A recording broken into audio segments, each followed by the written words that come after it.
we're going to talk about, and actually the store tour. How many folks were on the store tour yesterday?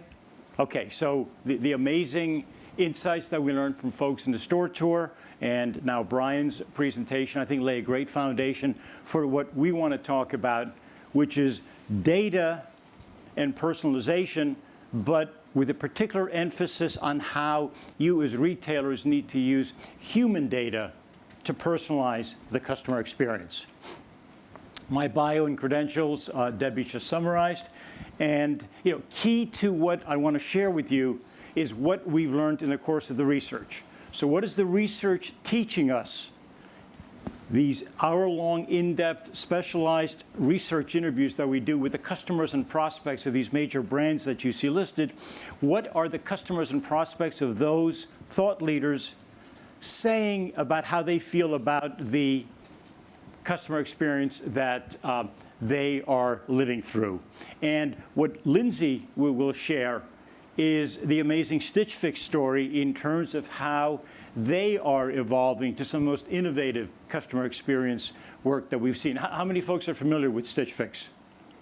Okay, so just an amazing case study that we'll share. So two-part agenda for what Lindsay and I want to share with you today.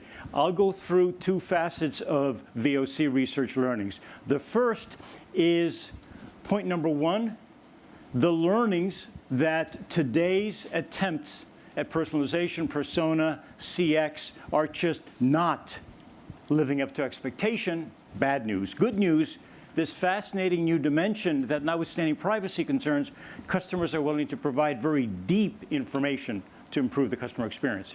The second point that I hope will be meaningful to you coming from the research are 7 points where customers are wanting brands to engage with them across the life cycle. So that'll be the first part of the agenda. I'll handle those 2 points of VOC insight. What Lindsay will be sharing are the beautiful, brilliant way that they combine art, science, metrics, and human experience to drive astonishing levels of engagement, acquisition, and retention across their amazing product. So with that, let me start off by sharing learnings from over 16,000 hours of VOC research that our firm has done for the brands that you see here. So BtoB marketers, BtoC marketers, Fortune, and growth companies. So point number one, overview in terms of what do the customers and prospects of these brands feel about the customer experience that they are getting from these brands. And it looks like this. Perception. We marketers are kidding ourselves when we talk about CX, one-to-one, personalization. Basically, bullshit. That's not what is being experienced. What's being experienced is all we're doing is putting lipstick on the same old batch and blast annoying stuff. So our jargon has changed. The customer experience, however, has not changed. So some of the verbatims coming from the research. But look at the words. And see to what extent they apply to you. What we receive is not smart personalization. They aren't personalizing to the things that matter to me. Second point, what they consider personalization is so old-fashioned. Amazon might have been doing that 12 years ago. Gee, you bought red, and you know what? I'm going to personalize to you, and then I'll tell you blue. Isn't that wonderful? Well, that's old-fashioned. They're expecting more. I don't look at this. I don't want, or I want more than just buying history emails. So how many folks are driving their personalization primarily through transaction? You bought X, and now, therefore, we're going to tell you Y. Okay? For most folks. And certainly millennial voice. With today's technology, I expect emails to reflect my individual interests and preferences. So some takeaways from this kind of data. Number one, what we are doing generally with personas, with customer journey, with personalization, is not viewed by our customers or prospects as effective. Why? We keep hearing comments like the way we make a decision in a retail purchase is not linear. We are human beings. We go like this when we make decisions. And this other one is so important for you that are thinking about personas or customer journeys. We are not cohorts. We are complex, we're deep, we have life stages, we have all sorts of things that have to be understood. Second point, look at some of the views about email, since that really is the workhorse for all of us. Your generic emails make it obvious that you don't understand my individual needs. You are trying to distill my complex needs into simple generalities that make your email blasts easier for you, right? Operational scaling, all this stuff we tell ourselves, but useless to me. This next one is brilliant. Think about what this person is articulating. You know, this is PhD level insight. You marketers don't understand that personalized engagement post-sale is valuable for the customer. But look at what she's saying about us as marketers. It forges strong ties with your company, which will serve as a grace account. That's profound. Which will serve as a grace account upon which to draw when there are almost always certain problems or competitive intrusions. The concept of a grace account is brilliant because you've done so many things well.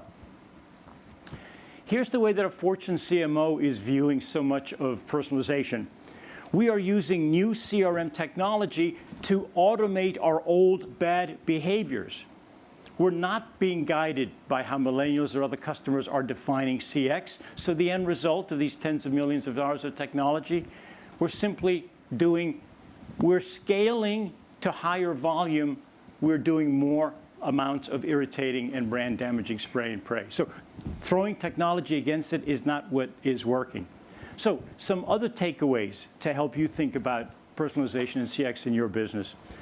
Customers, but especially millennials, for all the reasons you well know, but they want unprecedented levels of explicit control over the customer experience, the way they engage with a brand.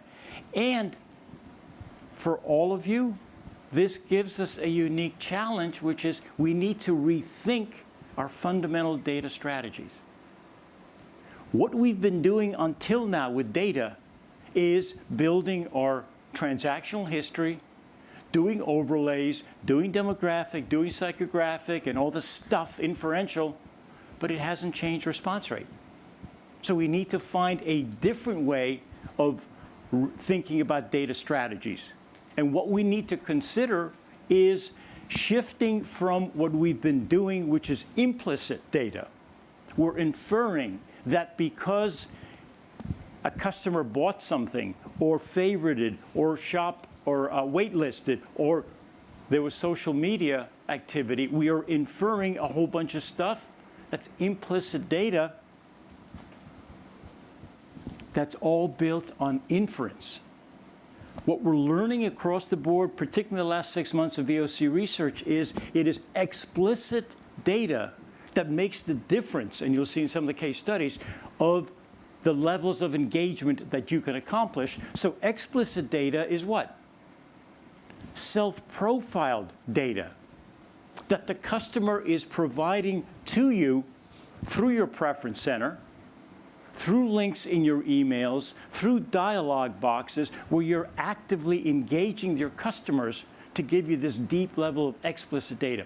How many of you are using preference centers, dialog boxes, links like that to actively engage your customer to give you deeper levels of data, information about themselves? Okay, this is the next horizon for you. This is what all the research is pointing to, BtoB and BtoC. So what are some examples? A BtoC example where a customer actively opts in and says she is interested in trending professional clothing for the workplace. Or a BtoB example, an executive is specifically telling you that she wants a training program for her new hires in the digital or whatever department. Very explicit information to guide what you send and what you don't send.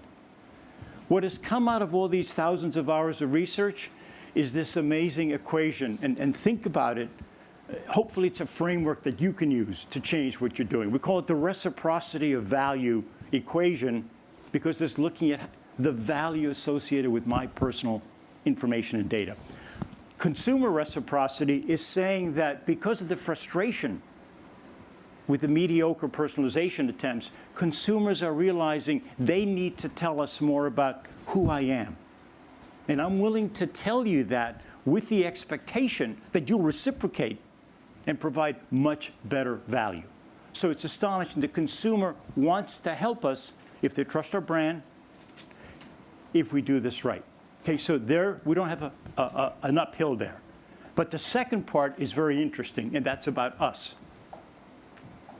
How do we reciprocate for that trust and rethink personalization and engagement strategies given the gift of data that our customers are willing to give us?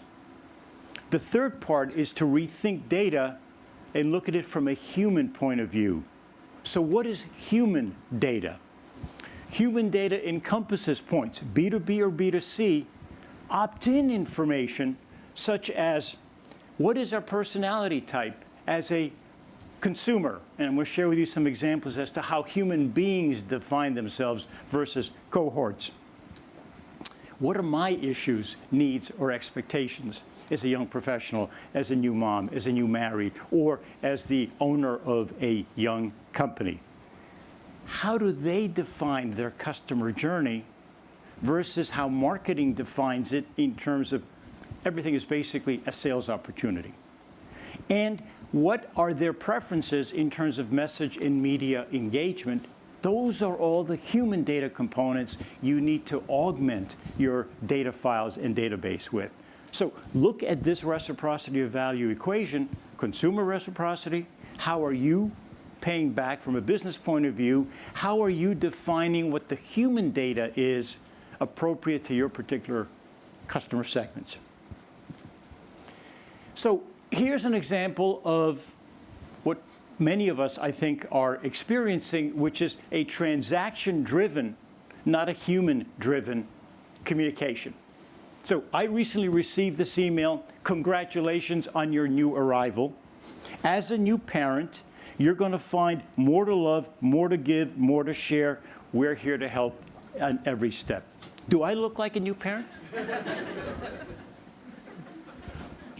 But my behavior, we have a new baby grandson. And given the age of iPhone, we have to chronicle every time they burp. Every time they, any part of them does anything, has to be chronicled for historical archival purposes. And then we have to create books, which Shutterfly is very eager to do. And we have reams and reams and reams. For in a paperless society, we have more volumes of paper books chronicling every bit of minutia of our grandchild. So we're acting with the same lunacy and obsessiveness that new parents are acting. So transactionally, they'd read me right as a kooky new parent, except I'm a kooky grandparent. So look what this does to Shutterfly. Right? So they took the transactionally correct information, just like you're taking all the transactionally correct information. You bought a blue jacket, so I think a black jacket would look good on you. That's really profound. This is what we have to shift, because as we receive those, as your customers receive those, they're certainly not really impressed by what you just did. So, second part. So that was the whole discussion of rethinking data, rethinking engagement, moving from implicit to explicit self-profile preferences. Got it? You good on that? Resounding. Okay, point number 2 then. The 7 points of engagement. This is big. I'm going to provide a very fast fly-through because Lindsay is going to drill into the specifics of what Stitch Fix is doing in engaging folks across these 7 points of value. But the whole premise here that's coming out of the research is personalized, deep engagement in the acquisition process. How are you personalizing the way you engage me at acquisition? Once you've gotten my credit card, what are you doing to onboard me? To put your arm around me, welcoming me as a customer, educating, and beginning to show love. How many of you have formal, disciplined onboarding programs? The sea of hands is amazing. Okay? Huge opportunity. This isn't acquisition. You got them. Start loving them. Look at this. This is profound. Coming out of the research is, here's where I want you to deepen the relationship with me. And look at the very first item, number 3. We want to see you doing anticipatory engagement with me. You know our metrics. I'm not going to your site. I'm not staying as long. I'm not converting. I'm not shopping. I'm not waitlisting. I'm not. You know all those things. What are you doing about it? Where's the love before you hit the wall with me? If there's a negative issue, what do? This weekend, I ordered some things from Amazon. They came in. They were horrible. I went on the site. I said, I want to chat because I want to figure out returns. They said, do you want to be called? I said, yes. 30 seconds later, I got a phone call from Amazon. How can we help? Here's the order number, great, we'll send you a UPS, da-da-da-da-da.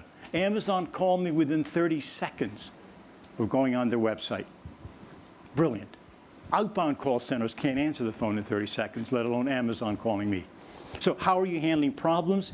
Point number 5, surprise and delight. Lindsay will talk about some brilliant examples of authentic surprise and delight. Bridget Russo, who will be speaking, CMO from Shinola, that a beautiful brand. How many folks know Shinola? Okay, she'll be talking about some very cool, I hope it's part of her story, some of the brilliant, intuitive things that Shinola does in terms of surprise and delight. The other, what happened there? Value-added cross-selling. What we're hearing in the research is, I don't know your product line. I shouldn't be expected to. Therefore, show me how to learn more about your products. Value-added cross-selling is helpful, and then certainly make the renewal and repeat purchase process more valuable. But Lindsay will be going through that. So very quickly, I want to wrap up with a case study and then turn it over to Lindsay. How many folks are familiar with MassMutual? Okay, one of the largest, most trusted, most stable, 160-odd-year-old financial institution. So the challenge was that their traditional approaches to personalization, CX personas, were not moving the needle, and God knows they have more data on customers than virtually anybody else does. What came out of the research was, in the decision that is consequence to me, and I wanted to show you a non-retail example for a reason. In a decision that is consequence to me, in this case, retirement planning, et cetera, although if we talk about the store tour yesterday at TUMI, if I'm traveling, that suitcase or the roll-on has consequence if it's not the right one. So consequence has many different layers. And what came out of the research, a sort of a major finding, was you can market laptops, cell phone, Camrys, et cetera. This is my life you're talking about. So to what extent are you talking about somebody's lives? I'm not looking to be marketed to. I'm looking for help in making specific life decisions. What came out of the research was people didn't identify themselves as cohorts.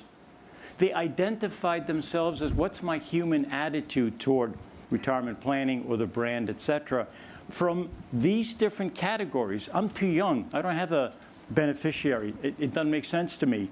This was more of a male statement. I'm a young stud. I can go drinking, get on my motorcycle, get on my snowmobile. I probably won't crash, and if I do, it's okay, so why should I take beer money and put it into retirement planning? You see how far that one goes. The should, but, I'm overwhelmed by life. I'll get to it sometime, and they're 55 years old and don't. Planners were insignificant. And, oh yeah, I have it as part of my work plan, but I'm clueless. So what that led to was a rethinking of the entire customer experience. One segment, young males, wake up, enroll, understand the power of compounding, and that led to an entire messaging stream.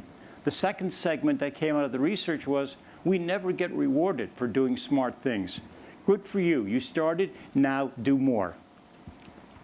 Next segment, target market being females in the 35 to 54, diversify. So you can manage your window better. And for the older female segment, a specific stream on, you've got IRAs, you've got all sorts of stuff from previous jobs. You're approaching retirement. You need to do some planning and thinking. What this led to was a 5-time increase in response and conversion by using the human data-driven personalization versus the baseline. So it went from a 2% to the interim approach in the journey to 4%, and then ultimately 10%.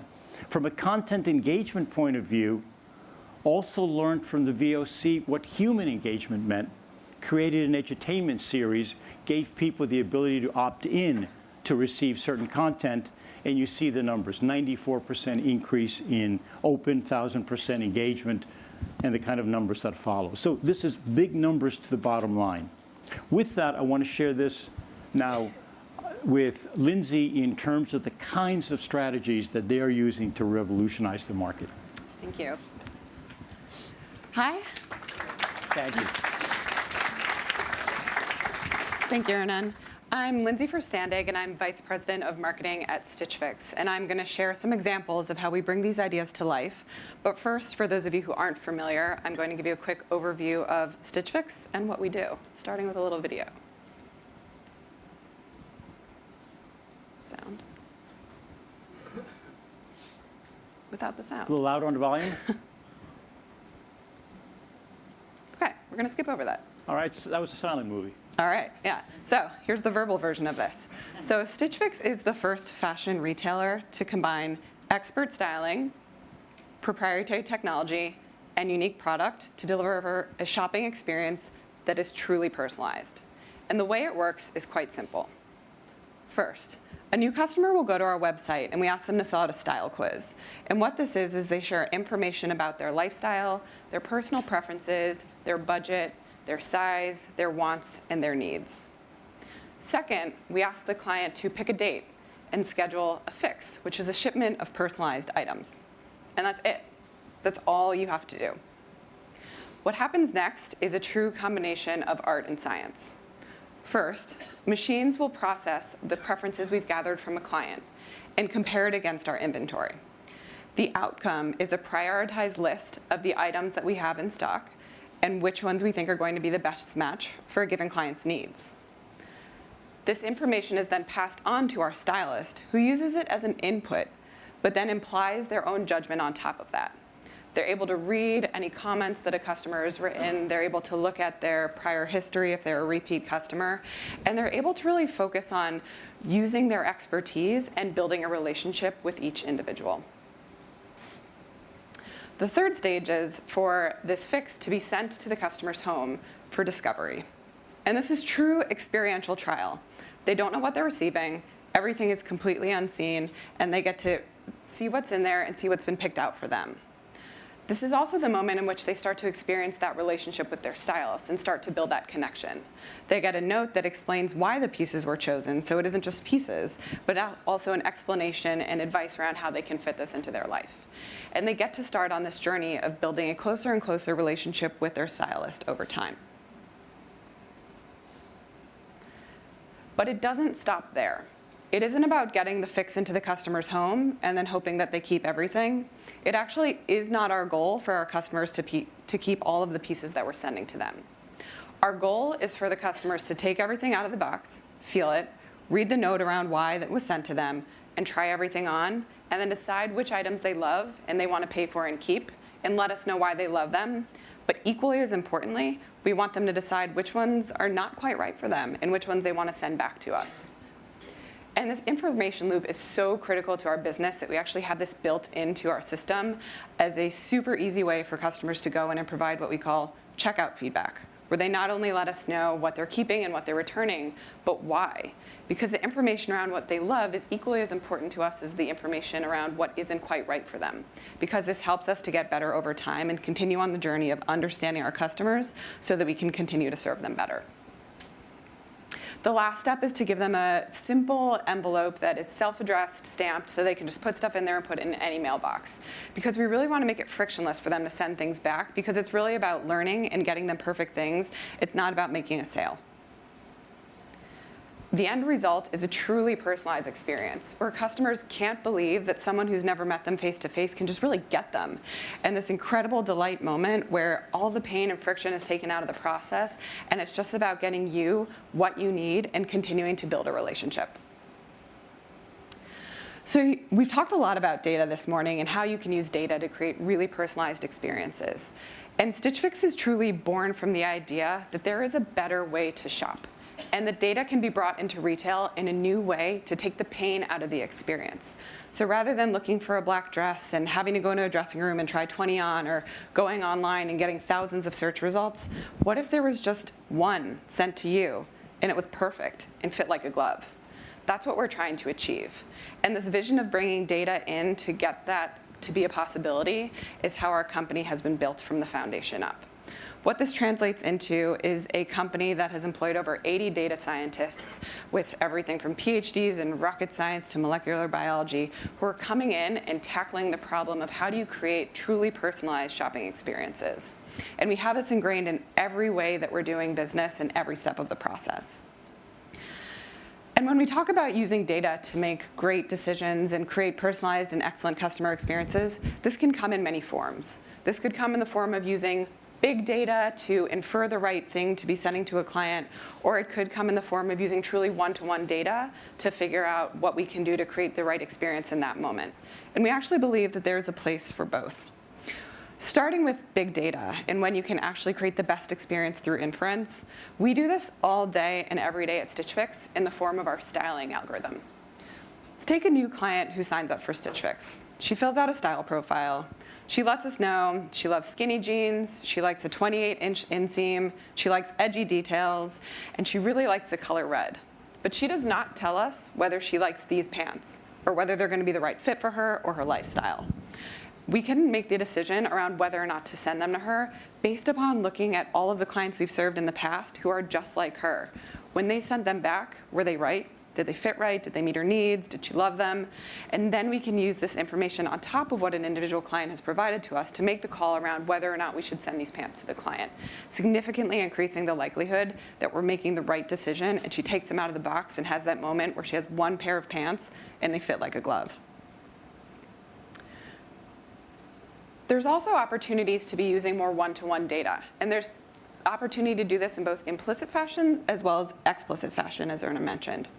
So looking at implicit, one of the things our customers love to do is provide a Pinterest board for their stylists to get a sense of their style. It's completely optional, but they can do it if they'd like. Many of our customers will also engage with the content that we create on social media or on our blog. And it's great. They're engaging, it's deepening their attachment to the brand, but that's not all it's doing. We know that this information is valuable and we can use it to serve them better. And for us, this means actively scraping this data, feeding it back into our styling algorithm so that we have it as a tool at our disposal to understand even more about our clients and how they're engaging and telling us things about themselves through their actions. That being said, it's not all about big data or inferred data. Making great customer experiences and using data to be personalized is all about having the right data. And sometimes the best way to get the right data is literally just to ask for it. We spent a long time trying to build predictive models to understand which of our clients were at risk or likely to leave. And we would derive it from a combination of actions and questions and things like whether they rated their fix to be delightful, because we thought we could get at whether or not they were happy and their intentions around coming back in the future. And we realized the best way to know this was to ask them. And so we switched the questions that we were asking our customers and asked them literally, tell us how you're feeling, tell us whether you're looking forward to come back. And our ability to predict the likelihood that someone is going to churn or going to come back to the business at that point skyrocketed when we switched the questions that we were asking. So it's really about sometimes you can ask the question explicitly, gather the information, and respond appropriately based upon what they've told you. That notion of responding appropriately is critical, because to be able to ask for explicit preference data from your customers, you need to have their trust. Because as you ask people for things, if you're just asking and they're giving information and it's going into a black hole, they aren't going to want to provide it. They don't trust you. They don't know what you're doing with it. It starts to get a little bit creepy. They don't see the benefit for them. But if you can make it very clear that there's a benefit for them, they are more than willing to share this information because they see how it's going to come back and go full circle. And for us, this is something that we reinforce with our customers all the time. The more you share with us, the better we can serve you, the more time we can save you, the more items in your fix that are going to be perfect for you when you take them out of the box. And so when we ask our customers to share more information with us, for example, we add a few questions to the style profile to really understand exactly the right pair of denim for them, which is a challenge for all the women in the room, I'm sure you've experienced it, finding the pair of denim that really fits. When we tell them that answering these questions is going to help us send you that perfect pair, they trust us. And they're not only willing, they're excited to share this information with us because they see how it's going to come back and help them at the end. So now shifting over to these 7 critical points in the customer experience. And these are all places where we really think about how do you focus on these touch points and use personalization to really reinforce your relationship with your customers. And first, starting with purchase and onboarding. Now, Stitch Fix is a little bit of an unusual business model. And what we are actually selling is personalization. Yes, it's clothing that you're getting, but the big way that we're differentiating is the fact that it's clothing just for you, taking all the work out of the process, and it is truly one-to-one. No 2 fixes have ever been the same. But it's not just about the clothing. It's also about all the elements of the experience. It's about the style cards that you get with each fix that give you ideas around how to wear the specific pieces we've sent to you. It's about the note that you're receiving from your stylist that is really making that connection. So it's every element of the experience is truly, truly personalized. The challenge here, this sets a really high bar. When the actual shipment is totally personalized, it means that if you're not keeping up to this level with everything else that you're doing, your customers are feeling like you're inconsistent. So for us, our goal is we've created this true one-to-one in terms of the product that we're selling, and our goal is for our customers to feel this level of personalization in absolutely every touch point they have with Stitch Fix. Be it an email, be it an interaction with a customer service agent, be it their experience on the website. We want them to feel that way across the board so that everything feels like it was made just for them. So I'm going to share a little bit with you around how we do this throughout the experience, and going first into when we think about investing in personalization to deepen the relationship with our customers. And first, this critical point of looking at anticipatory responses to decreasing engagement. Now, for the marketers in the room, I'm sure one of the most scary things that you all feel is when your customers start to slip away from you. You've acquired them, it's so hard, it's expensive, and they're purchasing, and then they're not. And they don't come to your website as much, and it just starts to happen. And it's absolutely frightening, because you see the value slipping away. And we found that one of the most impactful things you can do is when you see this happening, actually start a conversation with these customers in a personalized fashion before they've made the decision to stop being a customer. What this means for us is actually putting the plans and systems in place to be able to detect who is at risk, and then using that information to segment people out to figure out what do we need to be talking to this person about. And yes, some people have had a negative experience and you need to be course correcting, but some of them we find are actually leaving because we've done so well. If you think about Stitch Fix, the more we get to know you, the more we're sending you things that are perfect, and the more you're buying. At a certain point, your closet might become full. And while you love the service and it's great and it's working really well for you, you actually just aren't in a purchase state anymore. And for us, it's really about figuring that out, calling it out, and opening a conversation with a suggestion around how to course correct, even in circumstances like that. So for the person who's bought so much that maybe they don't need to buy again for 6 months, if they've signed up to be automatically receiving shipments, we can actually offer, do you want to slow down your cadence? Which sounds very backwards, but if we aren't offering this up to them, they may choose to turn it off altogether, at which point you're going back to the ground one and needing to figure out how to get them back in the future. So by putting forward the appropriate solution, meeting them where they are, they really feel understood, and you're creating a mutually beneficial outcome where they feel like this company gets me, and you're also setting them on a path that is better than the worst case scenario. So equally as important as engaging when your customers start to slip away is engaging when things aren't going well. And no matter how hard you try, no matter how good you get, you're going to have customers that are disappointed. And we think it's absolutely key to just respond and have an action plan in place around how you're going to address these pain points when they come up. Our philosophy, the first thing is own it. If you try to forget about it, you try to pretend it didn't happen, great for you. Your customer's not going to forget about it. You need to own it and acknowledge it. And you need to own it now. Immediacy is key. When someone has had a bad experience, this is a very inflamed experience, it feels very personal, you don't have time to waste. Every minute that slips away between the time that they're feeling disappointed and when you address it is a moment when they are increasing their decision and likelihood that they're not going to come back to you and they're going to find a better alternative.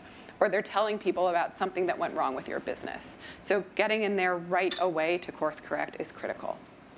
These are also the places where you need to be personalized because the feeling of disappointment is extremely emotional and personal. And you come at someone with what feels like form marketing at that stage, it's all wrong. They want to be addressed as a person in that stage and made to feel like their pain is individual and understood by the brand. And finally, you need to be offering up the reason to believe. It's not just about saying we're sorry, but it's about giving them the confidence that something's going to be different in the future and giving them that trust to reconnect to the brand and give you another shot.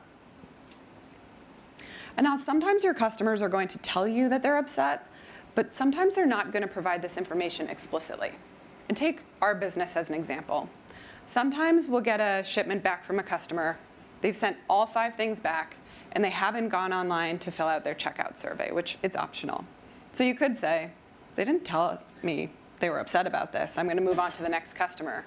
But the smart bet is, if they didn't buy anything and they didn't bother, this is a bad situation. And 9 times out of 10, that's what's going on under the water in these circumstances. Our approach here is, even if they're not telling you, you need to start that conversation. And that seems really scary, to actually be the one raising your hand and saying, hey, this looks bad. We did something wrong here, when you haven't explicitly received that news from your customer. But when you're opening that conversation, you have the chance to pull them back in. Ask, why did we disappoint you? Did something go wrong? What can we do better this time around? And you're recreating that dialogue and increasing the likelihood that they're going to give you that information to have another chance and do better on that next chance. So it's really about owning it, putting the detection plans in places, immediately starting the conversation, and taking what feels like that big risk, but it's not a risk, because if you don't do anything, they're probably leaving anyways. So while we think it's critical to be intervening and course correcting when things aren't going well, we think it is equally as critical to be investing when things are going well. And when I say invest, I don't mean dollars. It's not coupons, it's not a sale, it's not about exclusive offers. It's really about investing in the people and their relationships with the brand. And we think of this as life moments. If you were to think of a friend who lives in a different state and how you invest in your relationship with them, it's really about being there, showing them you care on a certain cadence that usually ties to things like their birthday, holidays, making sure they know that you're still thinking about them. And we take this exact philosophy and put it in place with our customers. There are certain times in their life where we want to just let them know we care. It's about a note, it's about a gift, it's about cherishing those life moments with them, and it's not about bringing it back to the business or asking for something from them. It's truly no strings attached, but those moments are when they actually feel like this company cares about me. I'm not just a sale to them, I'm a person. And we found that in the long run, investing in these ways does pay back incredibly when you're looking at the bottom line. And while these scaled life moments have been a great impact for us, our clients are people. And in between these traditional life moments, there's lots of micro life moments. And as a personalized business where people are sharing information, we know a lot about our clients. They are surprisingly willing to share information about themselves with us. So take an example when we have a customer who orders a fix and writes a note to her stylist and says, I just need comfortable clothing. I had a baby, it was super premature, I'm spending all of my nights in the NICU, I just need things I can wear. And the stylist receives this. So first and foremost, we have to get her what she's asked for. That fix has to be amazing, just to do the bare minimum. But if this was a person in your life who shared this with you, you wouldn't be looking to do the bare minimum. You would be looking to go above and beyond in these times when they really just need a little bit more support. And we empower our team to do exactly that. When a stylist receives a note like this, they are able to spot it, take action, and say, not only do I want to send this customer a great fix, I want to send them a handwritten note and a blanket to keep them warm when they're spending their nights in the hospital. And I know what you're thinking, which is, I'm from startup up here, this is not scalable. But we have over 3,000 stylists, and it is scalable if you create a shared vision and empower your frontline to act. It isn't about bubbling all these decisions up to the top. It is having everyone understand what you're trying to achieve, It's about relationships, and anyone can spot these moments and take action on them. And when you have this common vision, your team is free to go forward and create these one-to-one relationships. And we found that these moments are just absolutely critical, because at the end of the day, it's about the people that you're working with and that you're working for in service of your clients. And there's a lot of moments in life that are not about the sale. So shifting over to value-added cross-selling and upselling. And cross-selling and upselling are kind of dirty words. No one likes a sales push. No one likes to feel like someone's throwing something at them that isn't valuable. But everyone actually likes a really helpful suggestion that feels personally relevant to them. So when we look at our customers, we're serving them, we look at how can we expand the value that we're adding to them in a very personalized way. And our customers will tell us their profession. And a stylist might see someone was a stay-at-home mom for the past 15 fixes we've shipped to them. And then they suddenly have a new job because they've decided to go back to work. So while we've been sending them very comfortable casual clothes, this is a critical and key opportunity to say, hey, would you like me to send you some workwear for your new job? I noticed that happened. What's the dress code for your office? I'd love to get you set up. And so you're, in a very natural way, expanding the way that you're serving your customer, and also creating this incredible moment where they feel heard and understood, and not as though you're trying to just get more sales out of them. And this actually creates a really mutually beneficial outcome where they just feel valued and cared for, and you are, in fact, expanding the share of wallet that you're getting from your customers. And we think about doing this not just in a one-to-one fashion, but also in a much broader scale. And this, in fact, informs how we think about expanding our business. So as an example, about 1.5 years ago, we launched shoes. And for the longest time, our customers would get their fix and send back notes and just say, this is awesome, this is a great outfit, I feel so confident, can I go barefoot? I don't know what to wear with this, I still need the advice, I don't know what to do, and you're leaving me hanging from the ankles down. Maybe you could send me shoes. And we didn't offer them at the time. And we heard this enough times that we realized if we just started sending shoes and the fixes as well, we would actually be adding value to our customers and providing them more of what they were looking for from us. So we launched them. And the beauty of this is when you launch something and expand your offering literally based on what people have been asking for, it's not about having a big marketing push or trying to get them to adopt it. They want it. They've been asking for it the whole time. And they're not only willing to buy, they're appreciative that you've listened to them and taken advantage of their feedback to give them more of what they need. So finally, thinking about how do you create engagement through personalization, through repeat sales and renewals. Ernan shared a lot about emails and this being a mass weapon, sometimes of destruction when it's done badly. And for us, this is a great example of how we think about really using the information we have from people to deliver value. So if you think about your inbox for a second, you can imagine if yours look anything like mine, it is way too full. It's all clutter. You get 1 million messages, and by and large, you can ignore most of them, thanks to Gmail. But what we want to be is that one infrequent message that someone is looking for, the one where you've built that trust that this is not just relevant, but helpful to me. So you're digging through all of the noise to find the things that are actually adding value to your life. And for us, this can come in the format of looking at purchases you've had in the past and not suggesting you bought blue, would you like black, but actually just giving you extra value. You bought this shirt. These are some ways you could wear it. Take the things out of your closet and continue to find value for them. Or you told us you're going to events like this. These is how to style things. And really listening to what your customers want, focusing exclusively on that and providing value against it as your way of deepening your engagement with them. So with that, I'm going to hand it back to give you guys a little bit more information around where you can learn more. Lovely. Nice job. Lovely job. Thank you. Thank you. So given limited time, we can't go into the level of detail we wanted to in all the other areas. There's additional information for you, whether it's the PowerPoint, some ebooks, case studies. If any of these are of interest, just write on the back of your business card what you want. You can just drop it up here and we'll send it to you. In the remaining minute that we have, questions that we can answer relative to any part of the presentation that would be helpful to you. Yes, please.